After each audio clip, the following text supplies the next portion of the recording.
콜로라도 피츠버그 트레이드입니다. 네, 콜로라도 피츠버그 트레이드 또 터졌네요. 결국 지라르 선수를 포기를 했습니다. 예, 뭐 사실 어떻게 보면은 이게 좀 보이기는 했는데 이제 드디어 좀 이제 트레이드를 단행을 하면서 이제 요 트레이드를 단행한 이유라든가 그런 거 한번 생각을 해보시면 좋을 것 같고요. 콜로라도는 어쨌든 이제 이 클라크 선수를 받아오는 결정을 하면서 좀 수비진을 또 이제 굳히는 선택을 했기 때문에 요 부분 한번 같이 보고 넘어가도록 하겠습니다.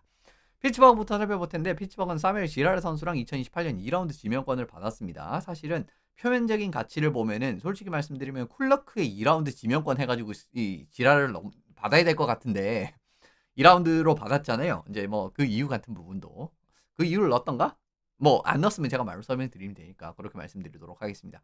기본적으로 굉장히 스케이팅 좋은 선수고 돌파 능력이라든가 공격 상한치가 진짜 높은 수비수입니다. 사실은 올해는 경기력이 좀 떨어지긴 했는데 뭐 플레이메이킹 능력이라든가 슈팅 능력이라든가 그 다음에 지역을 창출한 느낌에서 긴 패스로 이제 지역을 탈출한 능력이라든가 이런 부분에서는 매우 좋은 모습을 보이는 게 지라르거든요.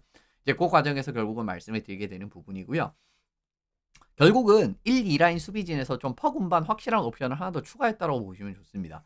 칼손 선수가 어쨌든 1라인에 있는데 지금 르탄 같은 경우에는 좀 꾸준한 공격 기대를 하기가 좀 나이가 많잖아요. 이제 그런 과정에서 지라르를 영입을 하면서 좀 탑4에서 확실하게 좀 퍽 운반을 할 수 있는 자원이 1, 2라인에 좀 들어가는 느낌이다라고 바라보시면 좋을 것 같고요. 아무래도 공격적으로 좀 풀어주는 요인 이런 부분 그리고 이제 좀 퍽 운반을 하는 과정에서도 누구냐 그 댄뮤즈 감독이 참 잘 써먹어요. 이제 그런 선수들. 사실 칼손 선수 같은 경우에는 올 시즌 굉장히 또 이제 또 좋은 시즌을 보내고 있지 않습니까? 이제 그런 부분에서도 좀 기대할 만한 여지 있다라고 생각을 하고요. 네, 좀 걱정되는 부분은 수비진을 제 생각에 좀 다들 정리를 해야 된다라고 생각을 하는데 요거는 아직 안 됐습니다. 요건 아직 안 됐다라는 거. 그리고 이제 지라르 선수의 좀 기량 저하 가능성이 약간 보인다라는 건 좀 불안한 부분이다라고 하나 더 말씀을 드리고 넘어가도록 하겠습니다. 지금 피츠버그 1군에 들어가는 수비수 선수들이 이렇게 많아요. 네. 일단 8명이 있는데 요 밑에 또 이제 덤바도 있고 그죠? 마이너의 덤바도 있는 데다가 하기 때문에 지금 이제 선수가 너무 많습니다. 그래서 이제 요 부분을 조금 정리를 하는 게 더 맞지 않는가. 사실 이 내용은 제가 이제 예전에 쿨러크 영입했을 때도 요 비슷한 이야기를 했던 것 같은데 어쨌든 이제 수비수 내보내고 수비수를 받았으니까 상황 자체는 똑같잖아요. 이제 그 부분에서 말씀을 드리는 거고요. 아무래도 이제 이 2라운드를 받은 거는 이 500만 달러 셀러리 캡의 부담을 이제 콜로라도가 전혀 하지 않는 조건이기 때문에 또 이제 요 부분이다라고 이제 바라보시면 좋을 것 같습니다. 그냥 여기서 설명을 드릴게요. 그래서 지금 보시면 뭐 이제 사실은 3라인 이하 볼 수 있는 수비수도 클리프턴, 워더스푼, 뭐 셰이라든가 솔로베프도 있고 생이바니도 있고 뭐 정말 너무 많거든요.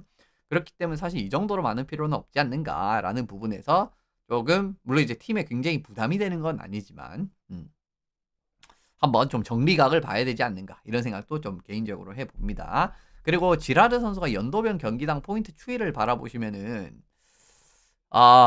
이게 조금은 그죠? 쭉쭉 이 경기당 포인트예요. 경기당 포인트. 그러니까 진짜 이제 뭐 0.49, 0.67까지 올라가다가 0.42, 0.49로 내려왔다가 최근 3시즌 0.3에서 맴돌고 있거든요. 이런 그림이기 때문에 좀 경기력이 생각보다 예전 같지 않다. 그죠? 옛날에 콜로라도 이제 정말 초창기 때 그런 느낌의 경기력이 좀 상실됐다라는 부분 하나 또 말씀드리고 넘어가고요. 스케이팅 스피드가 많이 떨어졌습니다.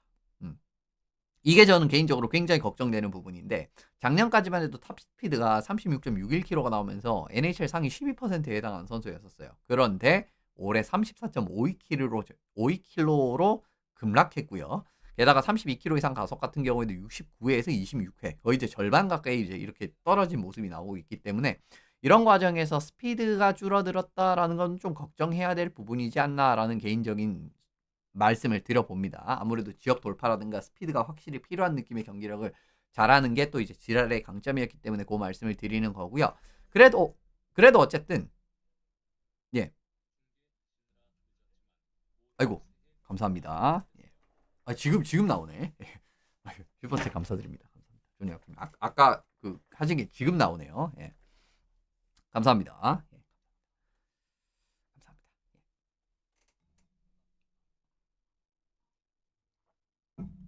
네, 어쨌든 칼두바스가 지금까지의 모습을 바라봤을 때는 합격점을 충분히 줄 수 있을 만한 상황이다라고 말씀을 드리면 좋을 것 같습니다. 트리스탄 자리 선수랑 쿨러크 선수가 이제 팀에서 나가게 됐고 그다음에 이제 들어온 선수가 스키너, 지라르 이런 선수들이 들어왔잖아요. 게다가 2라운드 지명권까지도 2장 가져왔기 때문에 전체적으로 어쨌든 이제 팀을 굴리는 부분에서 또 이제 조금은 민심이 회복이 되는 그런 부분.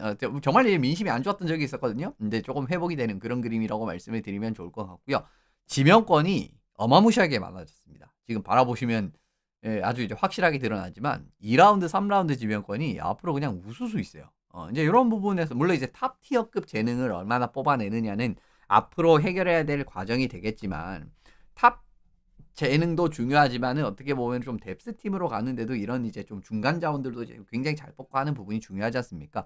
그런 기반 자체는 확실하게 잘 마련이 됐다라고 말씀을 드리고 넘어가면 좋을 것 같습니다. 올해 같은 경우에는 사실은 좀 하부 라인 픽이 부족하긴 해도 좀 윗픽은 또 잘 채웠고요. 이제 이런 과정에서 이제 앞으로 드래프트 얼마 잘하는지 살펴보시면 좋을 것 같고 최근에 영입한 자원들이 어쨌든 뭐 성과도 괜찮은 자원들이 있잖아요. 치나우프 같은 경우에도 지금 보시면은 콜럼버스에 있을 때는 이제 3골 3어시스트 좀 이제 조금 부진했었는데 이번에 이제 피츠버그 넘어온 이후로 18경기에 8골 4어시스트 슈팅 성공률이 20%가 넘어갑니다. 이런 그림이 있기 때문에 지라르도 아무래도 좀 잘 써먹을 수 있을 가능성이 있지 않을까라고 볼 수가 있는 거죠. 그리고 콜로라도 보고 넘어가실 텐데 역시나 수비 강화 그리고 추가 캡 확보 이 부분이 가장 큰 목적이었다라고 바라보시면 좋습니다.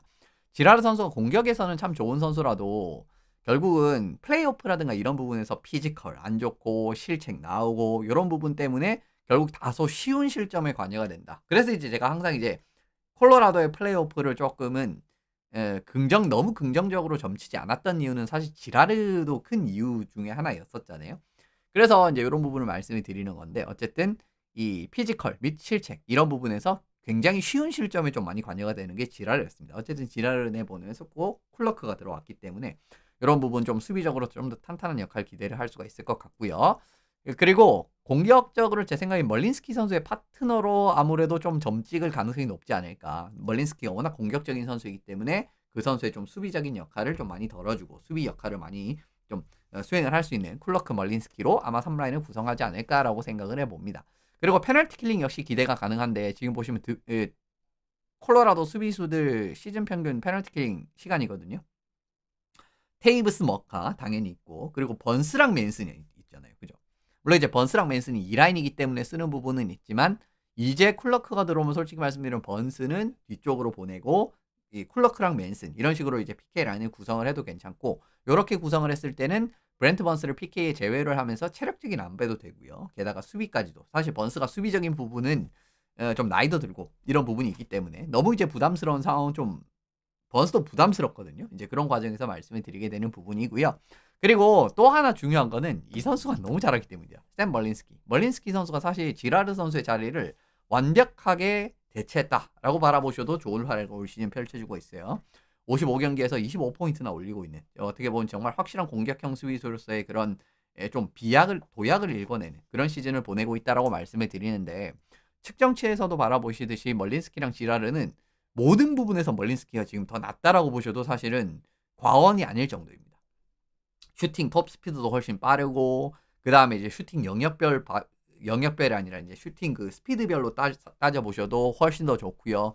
그리고 스케이팅 스피드도 더 좋고 가속적인 부분에서도 압도적으로 지금 멀린스키가 지라르보다 좋은 모습이 나오고 있기 때문에 사실상 멀린스키 재계약도 했잖아요. 그리고 얼마 전에 그죠? 이제 이런 과정이 있기 때문에 결국은 지라르를 내보낼 수밖에 없었던 상황이었다라고 말씀을 드리면 좋고 그리고 스타일도 좀 유사해요. 네, 좀 언더사이즈의 좀 공격형 성향이 그리고 스피드 빠르고 지역 전개 가능한데 멀린스키는 슈팅 툴까지 있죠. 아까 보셨듯이 슈팅 툴까지 있고 오른손잡이입니다. 매우 중요하죠 이것도. 이런 부분까지 있었기 때문에 결국 이제 지라르는 아무래도 좀 밀리지 않았나라고 생각을 하는 부분이고요. 그리고 지라르의 가장 좋은 파트너였었던 맨슨 선수까지 최근 3시즌 조합을 살펴보시면은 직전 2시즌은 지라르 선수랑 가장 많은 시간을 소화를 했거든요. 근데 올 시즌은 브렌트 번스랑 가장 많은 시간을 소화를 하고 있습니다.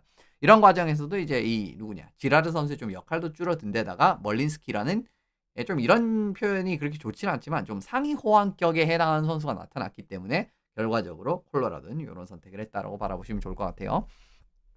콜로라도 수비 예상 조합은 이런 느낌으로 나올 것 같은데 일단 오른손잡이 수비수가 매우 많다라는 거. 이것도 이제 다른 팀이 없는 강점이 될 가능성이 높고 브렌트 번스 같은 경우에는 역손 배치가 되게 되지만 번스의 플레이 성향을 생각한다면 역손 배치도 나쁘지 않습니다. 왜냐면 역손 배치를 하게 되면 결국은 공격에서 원타이머라든가 공격을 이끌어 나기엔 조금 더 편한 상황들이 많이 발생을 하거든요.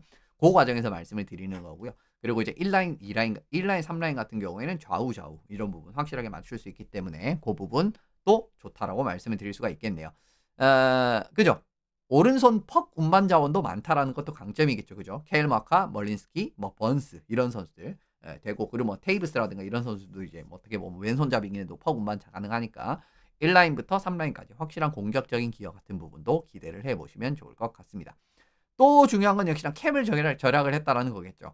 지라르 선수가 500만 달러고 클러크 선수가 275만 달러이기 때문에 마감일 기준에서 지금 1000만 달러. 이게 이제 트레이드 셀러리 캡에서 좀 헷갈리시는 부분이 생길 수 있는데, 지금 현재 셀러리 캡 공간이랑 트레이드 마감일경의 셀러리 캡 공간은 달라요. 그 계산 자체가 결국 이제 들어가기 때문에 다르거든요. 이제 그래서 이거는 이제 마감일 기준의 캡입니다. 마감일 기준으로는 1080만 달러가 남아있는 지금 콜로라도이기 때문에 콜로라도가 지금 생각하기에 따라서는 추가 보강까지도 충분히 가능한 상황이고, 그리고 클러크는 올 시즌 계약 만료, 지라르는 내년 시즌 계약 만료가 맞죠. 이제 이런 그림이 되기 때문에 좀 캡 유동성에서도 조금은 좋은 상황이 됐다라는 부분에 이 목적성을 확인을 하실 수가 있는 부분입니다. 근데 지금 영입을 만약에 잘못하잖아요. 그러니까 예를 들면 지금 누군가 영입했어요. 그러면서 이제 재계약까지 했다라고 가정을 해봅시다. 파나림처럼. 근데 지금 영입을 했는데 생각보다 성과가 잘 안 나오는 상황이 나오면은 좀 골치 아픈 상황이 뭐냐면은 내년에 셀러리 캡 여유가 크게 올라가지가 않아요. 콜로라도가. 네. 지금 이 890만 달러는 현재 기준입니다. 네. 현재 기준이에요. 요건 이제 현재 기준이기 때문에 좀 다른 겁니다. 숫자가. 근데 이 돈을 좀 잘못 써가지고 예를 들면은 한 700만 플러스를 올해 쓴다라고 하면은 내년에 셀러리 캡 여유가 400만 밖에 안 남습니다. 한 400만 정도밖에 안 남죠. 한 500만, 500만 정도밖에 안 남죠. 이런 그림이 나오게 되면서 셀러리 캡이 굉장히 운용하기가 힘들어지는 상황이 발생할 수 있을 가능성이 생기고요. 만약에 이제 이 다음 영입을 잘못해버리면 잘못 안 하면 됩니다. 잘하면 되는데 잘못할 수도 있는 거잖아요. 근데 만약에 이제 좀 안 좋은 결과가 나오면 굉장히 셀러리 캡 유동성에 문제가 되는 상황이 나올 수도 있다라고 말씀을 드리고, 콜로라도 향후 지명권 상황이 매우 좋지 않습니다. 예, 당장 내년 드래프트에도 1, 2, 3라운드 없고요. 그리고 이제 올해 만약에 추가적인 움직임을 가져간다라고 가정을 하면은 2027년 1, 2라운드도 손을 댈 가능성이 높거든요. 그러면은 향후 지명권이 점점 안 좋아지게 되는 겁니다. 결과적으로 말씀드리면 점점 지명권도 없어지게 되고, 이번 영입이 잘못돼. 다음 영입, 이번 영입이 아니라 뭐 클러크까지는 괜찮아요. 근데 만약에 이제 다음 영입, 뭐 예를 들면 카드리 이야기 지금 많이 나오고 있는데, 카드리 셀러리 캡 하나도 부담 안 하고 카드리 계약 그대로 들고 왔는데 카드리가 그냥 계약 경기력이 별로 안 좋고 이런 그림이 나오면은 굉장히 골치 아파진다라는 이야기인 거죠.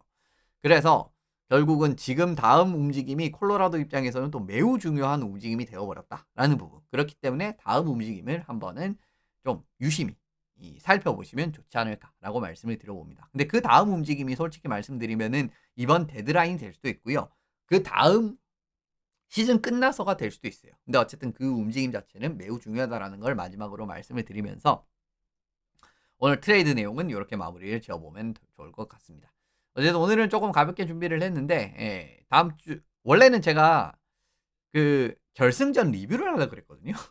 결승전 이제 그 영상이랑 그 취직 쪽에서 리뷰를 할 생각이 있었는데 같이 보기가 다 그 옵션이 활성화가 안 돼가지고 그게 좀 찾아봐야 될 것 같습니다. 어쨌든 올림픽 리뷰도 좀 뒷북이긴 하지만 할 가능성이 높고요. 이제 그런 그림으로 또 이제 이 시즌 이후 같은 부분들 준비하도록 할 테니까 앞으로도 그 많은 관심 부탁드리도록 하겠습니다.